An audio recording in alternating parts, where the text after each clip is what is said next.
Welcome to another episode of On Fire here on Daily Mirror. I'm Easwaran Rutnam.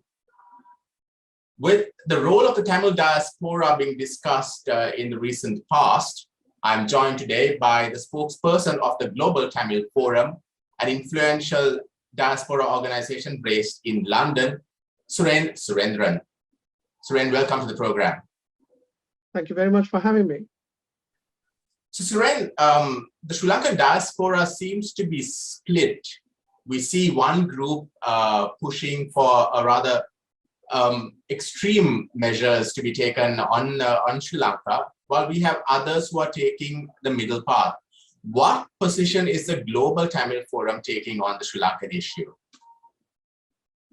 So, Global Tamil Forum, since inception in 2010, has always propagated a negotiated political settlement in Sri Lanka.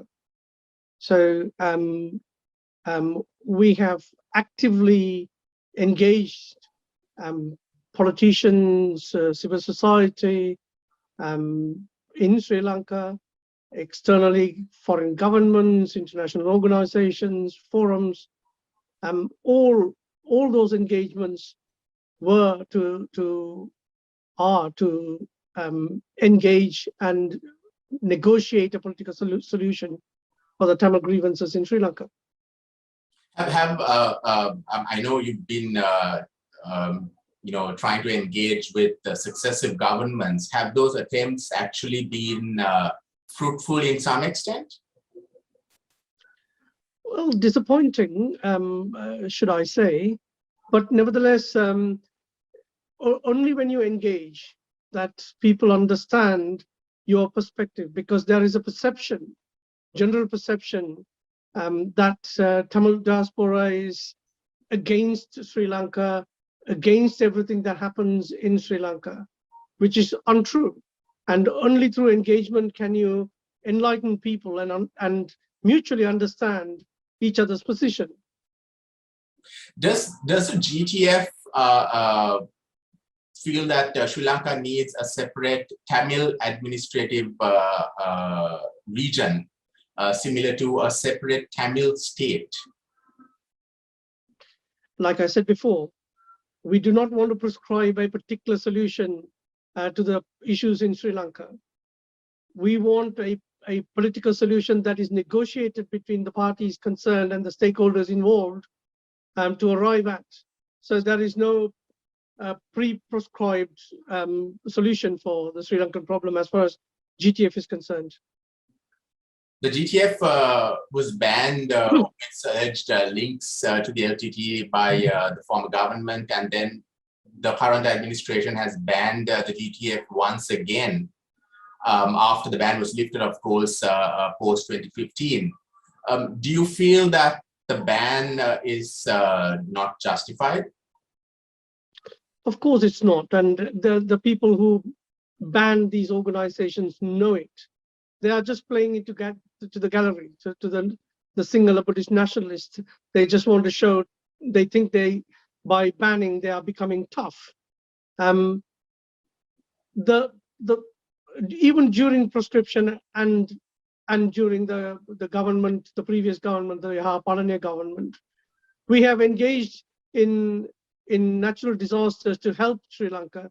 So, for example, when there was a flood in the south, in Kalathura, Mathura area, we sent 20 plus medical professionals to help with that grievance that the Sinhala people or the people of the south were facing.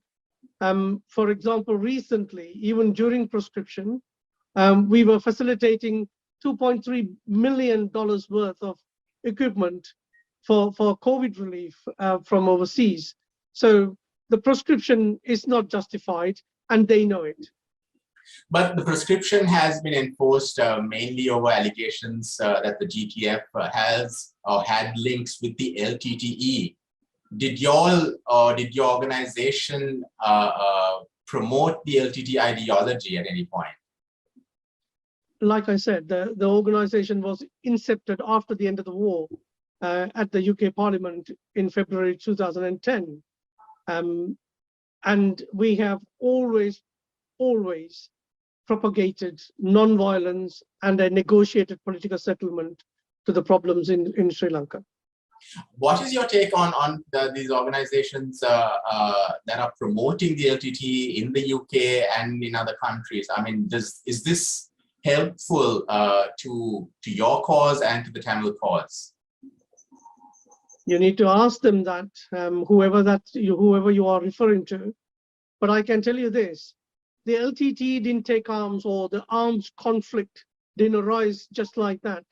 30 years of trying to negotiate with successive governments, singular governments in the South, failed.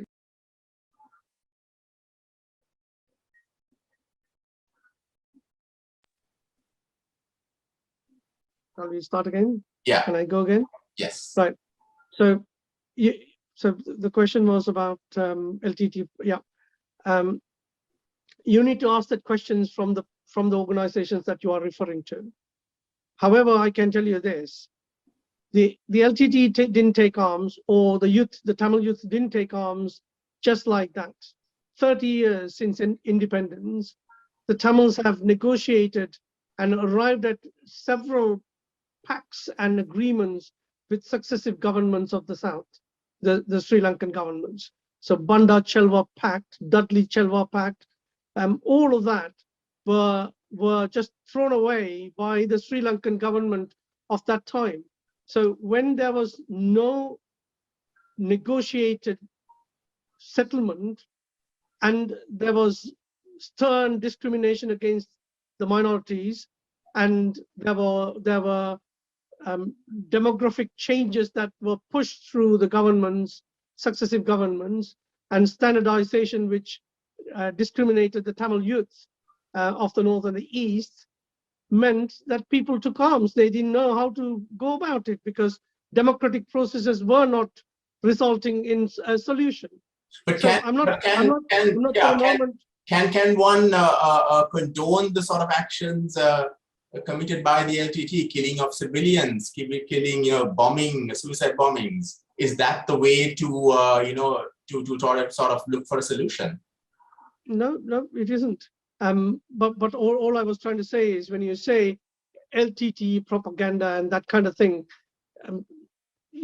it sounds like a unjust cause was fought over. It was a just cause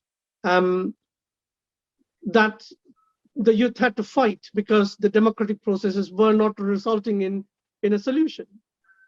But didn't the cause for a solution or a push for a solution for the Tamil issue sort of get sidelined as a result of the actions of the LTTE? Of course. That is why the GTF since 2010 has propagated a negotiated political settlement, a non-violent process where conflicting parties can negotiate and come to an agreement that is acceptable to all people of Sri Lanka. What sort of solution are you looking for, Suren? What sort of solution is the GTF and Tamil diaspora organizations like yours looking for Sri Lanka? You see, it will be presumptuous for me to preempt a solution that I am propagating, or we are propagating, as a negotiated political settlement. So if we take a position in advance of a negotiation, then why negotiate? You stand up and defend your position. Whereas we are saying, let's have an open mind and negotiate for a political solution that can be acceptable to all of the people of Sri Lanka, or majority of the people of Sri Lanka. President Gotabaya Rajapaksa had spoken of the need to get the diaspora engaged during his recent visit to the UN. However, Foreign Minister G.L. Peeris later in an interview with the Daily Mirror said that they will not negotiate with banned organizations, giving the impression that there was no move at the moment even to lift the ban on the GTF. How do you see this? Well, I presume the President and the Foreign Minister should have a conversation. So you feel that, without lifting the ban, there is no room for groups like the GTF to get engaged or to do something for Sri Lanka? So, like I said, during proscription, we have tried to facilitate over $2 million worth of equipment for the COVID relief. And we didn't say that is only for the Tamil people. We said for the entire Sri Lanka. So the prescription or not prescription, we are just engaging the people of Sri Lanka anyway. When President Rajapaksa announced at the UN that he wants to talk to the diaspora, our take was there are elected representatives in Sri Lanka, Tamil representatives elected through democratic processes. And when they are requesting for meetings with the president to negotiate a political solution, when he doesn't want to meet them, it just didn't make sense that he wanted to talk to external forces or external stakeholders like us, diaspora. I'm not saying that's a bad idea. It certainly is a progressive idea, and we welcome it. But he should first start talking to the people in Sri Lanka who are elected by the people in Sri Lanka. Yeah, in fact, the foreign minister in his interview with the Daily Mirror said that the president will speak to the Tamil National Alliance on his return from COP26, which I believe. But I think, yes. Sorry to interrupt. But I think the foreign minister should first have a conversation with the president before he comes out in public to air his views. What sort of role do you feel that the diaspora as a whole can play on the Sri Lankan issue, whether it's a banned organization or not? What more or what should the diaspora be doing on Sri Lanka? Should they be pushing? On the human rights and the political issue, or should they be, like some say, looking at funding the North, giving whatever assistance is required for the Tamils in the North and East? So the diaspora, just let's call it the Tamil diaspora, is 1 million people. Majority of them didn't leave Sri Lanka to look for economic betterment or anything like that. Majority of them left because Sri Lanka wasn't a place where people are treated equally. And, we were beaten. For example, my family left Sri Lanka because in Vellavata, we were attacked during 1983. So that is primary, that people should understand why the diaspora became a diaspora outside Sri Lanka. Number two, by coming out of the country and being living in foreign countries under democracy, freedom of speech, that kind of rule of law, having a free speech as you could imagine, and also educating ourselves and becoming relatively wealthy, there is a whole series of things in capacity, capability terms that the Tamil diaspora or the diaspora, generally the Sri Lankan diaspora, can offer to Sri Lanka to bring it up. The other thing is, we left Sri Lanka because we couldn't live there, or we felt unsafe to live there. Therefore, we feel that we still are stakeholders in matters that concerns our people who are left behind in Sri Lanka. We did a little calculation about this proscription and what impact that's having on the Sri Lankan economy. We worked out roughly as a minimum $250 to $300 million of income, foreign exchange, that Sri Lanka could have had is being deprived because of this proscription. Right now, I think the forex reserve is about $2.5 to $3 billion US dollars. That's all Sri Lanka has. 10% of that could have come from the diaspora, more. Every little is going to help. So that is the deprivation of for the people, that this kind of proscription and these postures that the government makes has a negative impact on the people of Sri Lanka and the economy of Sri Lanka. So there is a lot to offer from the diaspora, particularly the Tamil diaspora. Do you feel that the ground situation right now in Sri Lanka has changed over the last couple of years, be it for good or bad? Certainly for the bad. You just have to listen to the United Nations Human Rights Commissioner's report, which she read out in February this year, and then she updated on a verbally during the session in September. The rule of law, democracy, freedom of speech, civil society activities, all of that is on the wrong direction of the trajectory. People who commit crimes, murder, daylight murder, been pardoned. People who committed crime of making people disappear, the cases are being withdrawn. People who robbed the public purse are being pardoned, or cases being dropped. What kind of faith will anybody in Sri Lanka or outside will have about the justice system in Sri Lanka, about rule of law in Sri Lanka?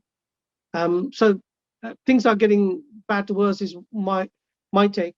And as you can see, the economy is performing so badly that we are borrowing money from Bangladesh.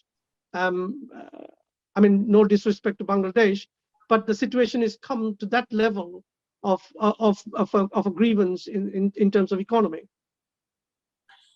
The GTF is very influential in the UK. What message is the GTF actually taking to the UK government? GTF is a global organization, so it's not just the UK. We engage multiple governments and multiple international organizations and forums and institutions. Our message has been consistent, and we have been highlighting the need for a long-term political solution for the Tamil grievances, number one. Number two, the crimes that were committed, the international laws that were breached during the war need to be investigated internationally, and justice should be served to those people who suffered.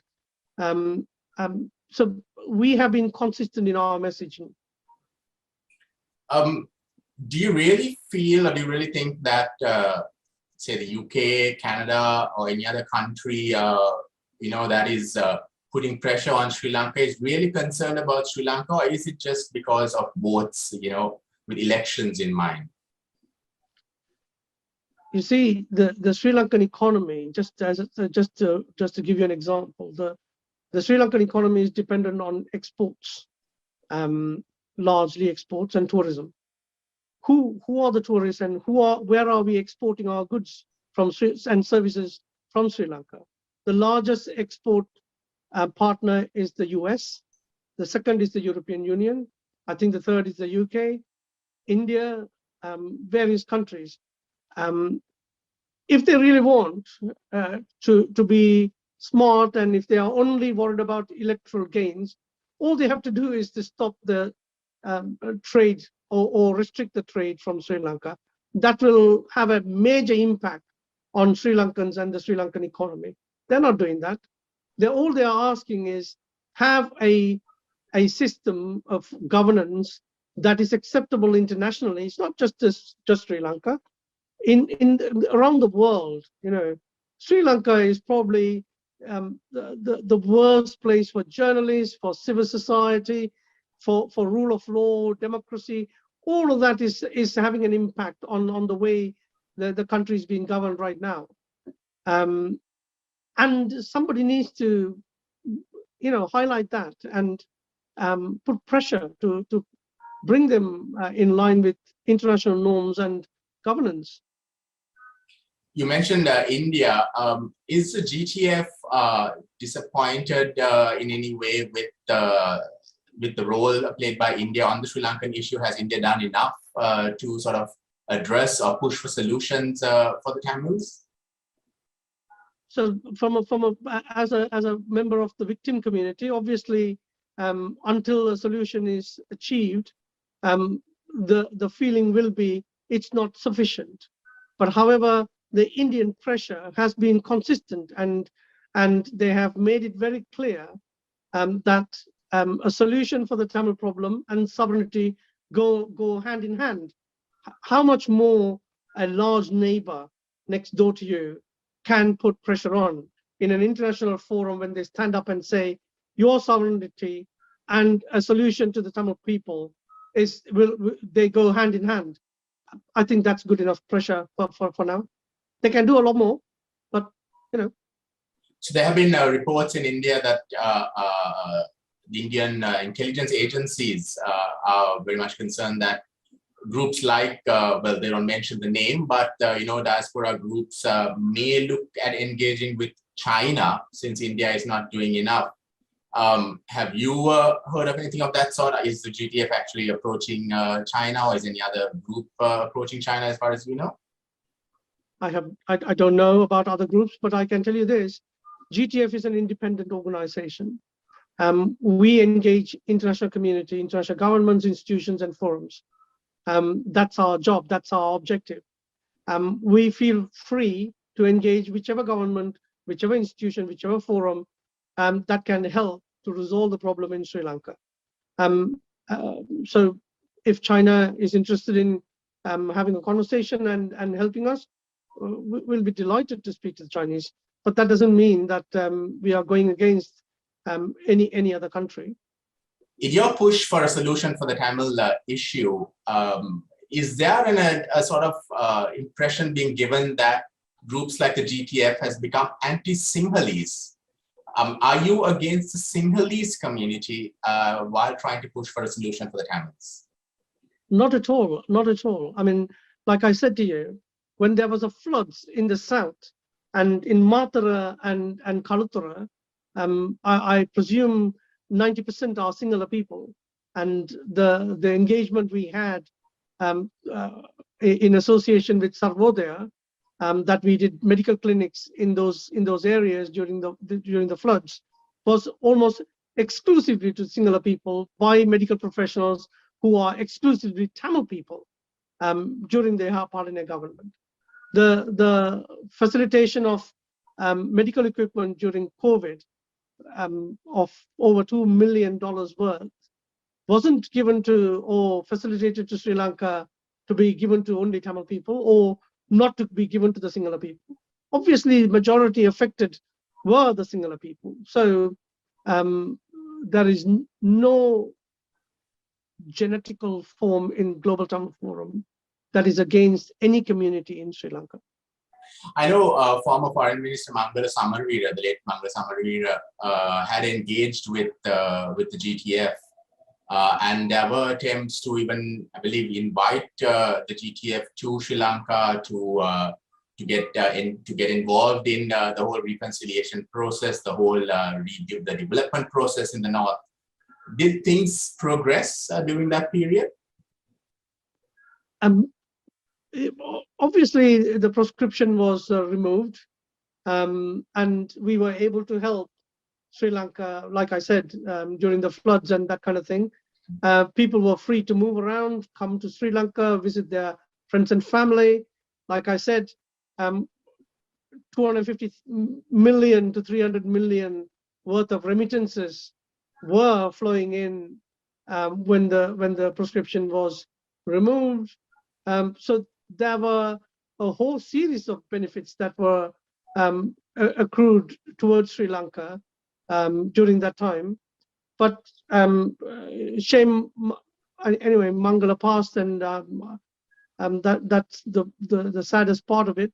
Mangala had good intentions to make things better for all communities in Sri Lanka. Can the GTF have any realistic expectations as far as the whole Tamil issue is concerned, considering that even the former government, although it made attempts, in the end, there was no final solution.